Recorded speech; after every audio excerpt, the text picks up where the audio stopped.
If you look at the sky at night, you'll see many small, bright spots. One of them is Andromeda, our neighboring galaxy. What most people forget is that what we're seeing isn't the Andromeda we see today, but the one from 2.5 million years ago.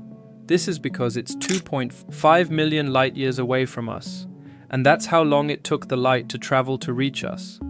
But what does 2.5 million light years actually mean? Numbers of this magnitude simply defy our imagination.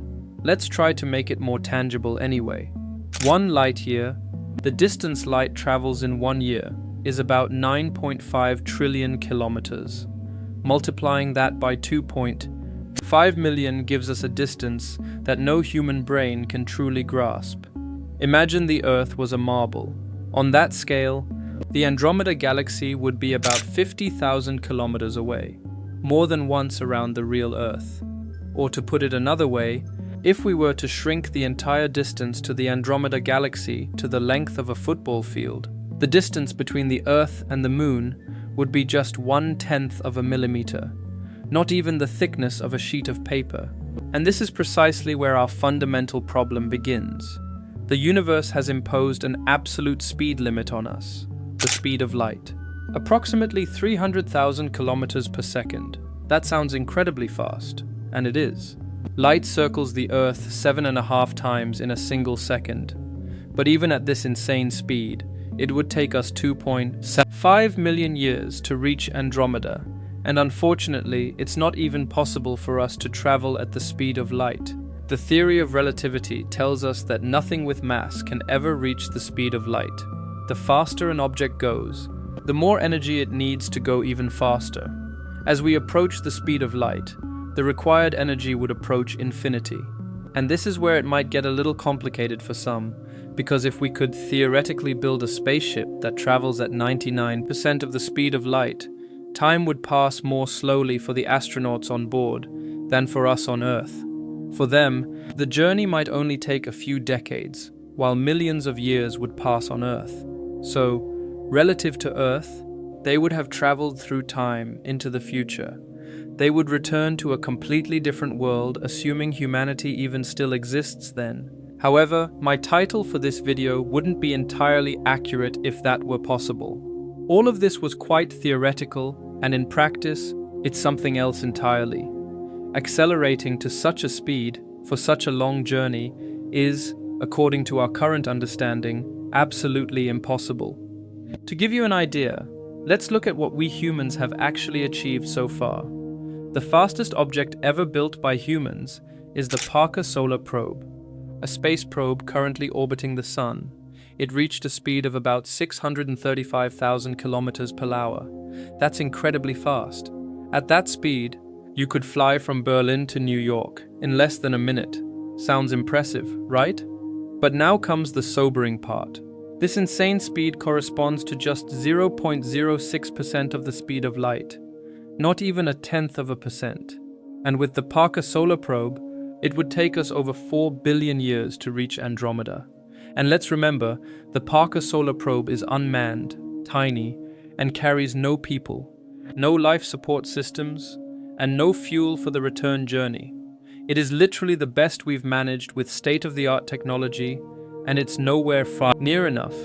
However, there are various propulsion approaches with which we might even be able to approach 70% of the speed of light.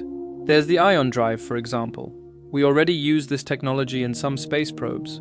It's extremely efficient and can accelerate constantly over long periods. The problem? The acceleration is minuscule. An ion drive could theoretically reach about 10% of the speed of light after decades of acceleration. At 10% of the speed of light, we would still need 25 million years to reach Andromeda. For the astronauts themselves, the journey would seem somewhat shorter due to time dilation. But at only 10%, this effect is still quite small, perhaps a few 100,000 years less, still far too long. Then there's the concept of fusion propulsion. If we could use the same energy that powers our sun, nuclear fusion, we could theoretically reach 20, perhaps even 30% of the speed of light. Sounds better, doesn't it? At 30% of the speed of light, it would still take us on Earth over 8 million years. For the passengers on board, time would pass much more slowly. The journey would perhaps take only 7 to 7.5 million years for them. A difference, yes, but not a truly significant one. And we haven't even built a functioning fusion reactor on Earth yet, let alone one for a spaceship. One of the most ambitious ideas is antimatter propulsion. When matter collides with antimatter, all the mass is converted into pure energy, the most efficient energy source physically possible. Theoretically, this could allow us to reach perhaps 50 to 70% of the speed of light. That would reduce travel time for us on Earth to only 3 to 5 million years. But now it gets interesting. For the astronauts on board, time dilation would shorten the travel time to about 2 to 3 million years. Still an eternity, but the difference becomes more noticeable. But here's the problem. Antimatter hardly exists naturally in the universe, and producing it artificially requires an unimaginable amount of energy. All the antimatter we have produced so far wouldn't even be enough to power a light bulb for a few seconds. Perhaps the most fascinating concept is the Bussard ramjet, a spacecraft that collects hydrogen atoms from interstellar space during flight and uses them as fuel. Theoretically, it could accelerate indefinitely, approaching the speed of light ever closer. And this is where the time dilation effect becomes truly dramatic. At 90% of the speed of light, only about 1.1 million years would pass for the astronauts, while 2.8 million years would elapse on Earth.